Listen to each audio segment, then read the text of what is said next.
حافظ ابن کثیر اپنی تفسیر میں، امام ابن جعد اپنی مسند میں حدیث نقل فرماتے ہیں کہ اللہ کے رسول صلی اللہ علیہ وآلہ وسلم نے فرمایا، مجھے اس بات کا خوف ہے کہ میری امت میں کچھ ایسے لوگ بھی آئیں گے کہ جو اپنے پڑوسی کو مشرک کہیں گے۔ پہلے تو وہ قرآن شریف پڑھیں گے، ان کے چہرے پہ رونق آ جائے گی، پھر اس کے بعد وہ اپنے پڑوسی کو مشرک کہیں گے۔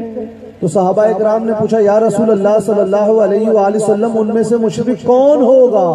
حضور علیہ السلام نے فرمایا، جس نے ایک مسلمان کو مشرک کہا وہ خود مشرک ہو گیا۔ آج آپ کو معلوم ہے بیماری پھیل رہی ہے، جن لوگوں کو شرک کی تعریف نہیں معلوم، پریبھاشا نہیں معلوم، ڈیفینیشن نہیں معلوم، وہ لوگوں کو پکڑ پکڑ کے جی یہ شرک ہے، یہ بدعت ہے۔ میں مثال کے طور پر آپ کو دکھاتا ہوں وہاں جہالت کی کتنی قسمیں پائی جاتی ہیں، ان میں ایک دو کا اشارہ، ایک دو۔ آپ لوگ یہ جو فاتحہ کرتے ہیں نا کھانا سامنے رکھ کر، یہ بدعت ہے، شرک ہے، وہ لوگ کہتے ہیں۔ ہم نے کہا بھئی آپ کو یہ کس نے کہا؟ وہ ہمارے ایک مولوی صاحب ہیں جو رات کو ہم بچوں کی اسپیشل کلاس لیتے ہیں، وہ کبھی علماء کے سامنے آ کر نہیں بات کریں گے، ان کا اجتہاد صرف نوجوانوں تک ہی رہتا اور مجتہد مطلق بن گئے ہیں۔ کہا بھائی وہ صحیح مسلم کی حدیث ان کو پڑھا دیجئے، اللہ کے رسول صلی اللہ علیہ وآلہ وسلم راستے سے جا رہے ہیں، سفر میں کھانا ختم ہو گیا، صحابہ نے عرض کیا، یا رسول اللہ صلی اللہ علیہ وآلہ وسلم کھانا ختم ہو گیا ہے، کچھ کیجئے۔ حضور علیہ السلام نے فرمایا، جس کے پاس جو کچھ بچا ہے وہ لے آؤ۔ جس صحابی کے پاس کھجور کی گٹھلی تھی وہ گٹھلی لے آئے، جن کے پاس گوشت کی ہڈی تھی وہ لے آئے۔ آقا علیہ السلام نے سب کچھ اپنے سامنے چمڑے کے دسترخوان پہ رکھا اور اللہ تعالیٰ کی حمد کی۔ بے شک، سبحان اللہ، سبحان اللہ۔ حمد سے کیا مراد؟ قرآن شریف کے کسی حصے کی تلاوت فرمائی۔ اس کے بعد فرمایا، اب اس کھانے کو لے جاؤ، تقسیم کرو۔ صحابہ عرض کرتے ہیں کہ ہم نے اس کھانے کو مہینوں تقسیم کیا، اس میں کمی نہ آئی۔ بے شک، بے شک، سبحان اللہ۔ تو جب آپ یہ حدیث شریف ان کے سامنے پیش کریں گے تو بولیں گے نہیں تو حضور کا معجزہ تھا۔ ہم کہیں گے ارے اللہ کے بندے، اس کھانے میں برکت ہونا معجزہ تھا، لیکن سامنے رکھ کر قرآن شریف پڑھنا تو ثابت ہو گیا۔ سبحان اللہ، سبحان اللہ، بے شک، کیا بات ہے جی، کیا خوب ہے۔ ہم بھی جب کھانا سامنے رکھ کر فاتحہ کرتے ہیں تو اخبار نہیں پڑھتے، سریتا فلم فیئر سپورٹ سٹار نہیں پڑھتے، ہم بھی قرآن شریف اور حدیث شریف کی تلاوت کرتے ہیں۔ سبحان اللہ، سبحان اللہ۔ کہا نہیں، یہ جو آپ لوگ قبروں پر جاتے ہیں یہ بھی بہت بڑی بدعت ہے۔ ہم نے کہا بھائی کس نے کہا؟ مولوی صاحب۔ ہم نے کہا بھائی ان کو سامنے لائیے، تب نہ پتہ لگے گا کہ حق کیا ہے، کہ صرف کمرے والے مجتہد ہیں۔ دو حوالے سن لیجئے، صرف دو، کیونکہ آج آپریشن کرنے کے لیے اصلاح معاشرہ مجھے کہا گیا ہے، لیکن تھوڑا چیرا لگانا ضروری رہتا ہے، ضروری ہے، مواد کیسے نکلے گا؟ بے شک، جی جی۔ دو حوالے دوں گا میں، صرف دو۔ ایک ارواح ثلاثہ سے، یہ ہم نے نہیں لکھی ہے، اشرف علی تھانوی کی کتاب ہے، جن کو بعض لوگ حکیم الامت کہتے ہیں، بعض، ہمارا کوئی تعلق نہیں۔ 100 روپے کی کتاب آ رہی ہے۔ اس کتاب کا دوسرا نام حکایت اولیاء بھی ہے، چھوٹی سائز میں تھانوی بک ڈپو نے چھاپی ہے، 100 روپے اس کی قیمت ہے، رعایت کے بعد دکاندار 90-80 میں دے دیتا ہے۔ اس میں تھانوی صاحب کیا لکھتے ہیں سن لیجئے، ایک حوالہ یہاں سے، ایک غیر مقلدین سلفی سے، پھر اپنے موضوع پہ آ جائے۔ لکھتے ہیں ایک بار نانوت شہر میں جاڑے کا بخار پڑا۔ نانوت یو پی میں جگہ ہے نانوت۔ لوگ بڑے بڑے ڈاکٹروں حکیموں کے پاس گئے، کسی کی دوا کام نہ آئی، تو کسی نے کہا وہ جو سامنے قبر ہے وہ دارالعلوم دیوبند کے سابق محتمم پرنسپل کی قبر ہے، اس قبر پر جاؤ اور مٹی نکال کر اپنے بدن پر لگا لو، تھانوی صاحب لکھ رہے ہیں، دیکھیے گا، لیکن قبر پجوا کا الزام ہم لوگوں پہ ہے۔ آگے لکھتے ہیں اگلے دن سے لوگوں نے ڈاکٹروں اور حکیموں کے پاس جانا بند کر دیا، اس قبر پر جاتے، مٹی نکال کر اپنے جسم پر لگاتے اور سب کا بخار دور ہو جاتا۔ اب آگے کیا لکھتے ہیں وہ سنیں، لکھتے ہیں جب لوگ ہر روز مٹی نکال کر جاتے تو قبر دھس جاتی۔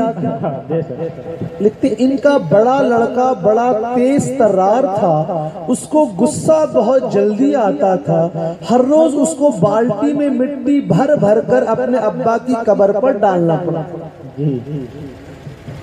ایک دن بیٹے نے جا کر کہا، اے میرے ابا خبردار، آپ تو یہاں لیٹے لیٹے کرامات دکھا رہے ہیں اور تکلیف مجھے ہو رہی ہے کہ مجھے مٹی ڈالنی پڑ رہی ہے، اگر آپ نے کل سے کرامات دکھانا بند نہیں کیا تو مٹی نہیں ڈالوں گا، آپ یوں ہی پڑے رہے گا۔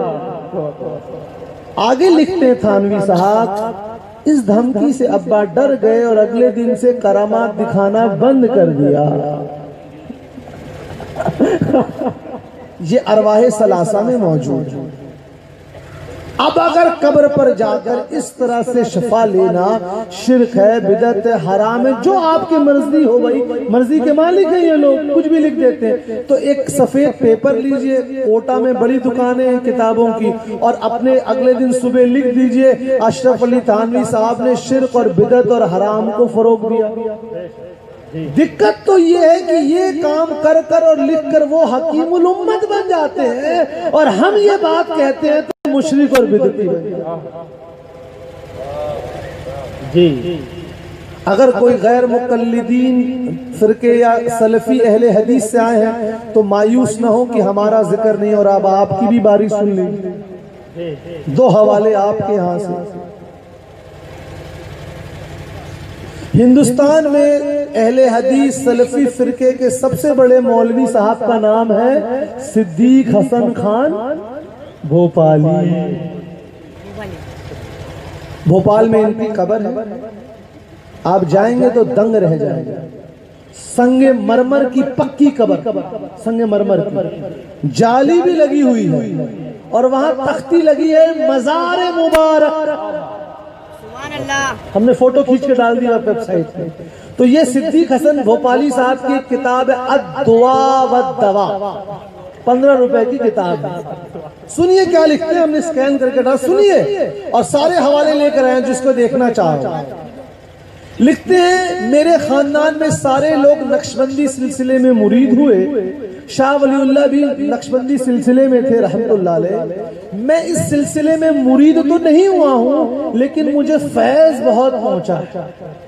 آگے سنیے کیا لکھتے ہیں، کہتے ہیں میرا یہ مجرب عمل ہے، جب بھی مجھ پر کوئی تکلیف آتی ہے تو میں شیرنی لیتا ہوں، اس پہ ختم خواجگان کرتا ہوں اور بچوں میں تقسیم کرتا ہوں اور میری پریشانی دور ہو جاتی ہے۔ سبحان اللہ، سبحان اللہ۔ اب مسئلہ ہو گیا، یہی کام ہم لوگ کریں تو شرکی اور بدعتی ہو جاتے ہیں، آپ کے مولوی صاحب کریں تو پتہ نہیں کیا کیا لقب دے دیتے ہیں۔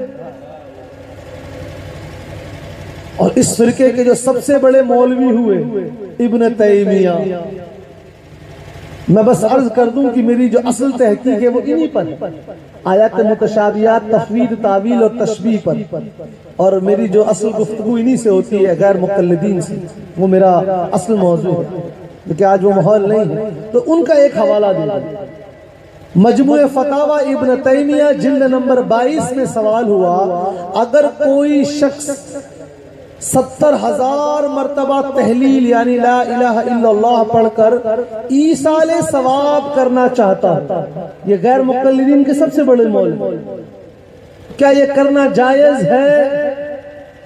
کہا اہل حدیثوں کے نام نہاد اہل حدیث، کوئی اہل حدیث نہیں ہے، ان غیر مقلدینوں کے سب سے بڑے مولوی صاحب نے کہا یہ بالکل جائز ہے بشرطے کہ جس کے لیے کیا جائے اس کی موت ایمان پر ہوئی ہو، اور 70,000 کی کوئی قید نہیں ہے، کم بھی ہو سکتا ہے زیادہ بھی ہو سکتا ہے۔ اب یہ غیر مقلدین بتائیں کہ آپ اس کے منکر کیوں ہیں؟ جواب اسی شرط میں ہے، شرط لگائی گئی بشرطے کی موت ایمان پر ہوئی ہو۔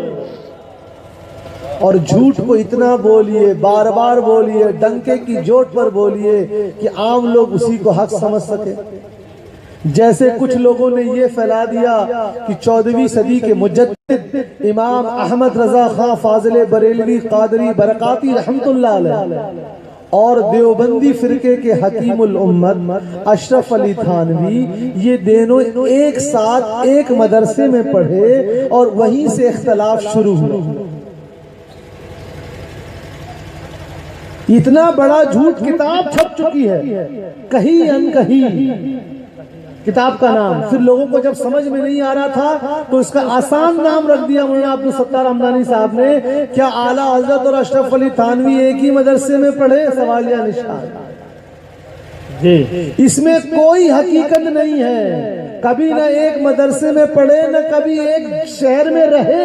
اعلیٰ حضرت کا سلسلہ مارارا شریف سے سادات کرام سے ہے، اور یہاں ان کا جو ہے تھانوی صاحب کا یہ ڈپٹی نذیر حسین دہلوی سے۔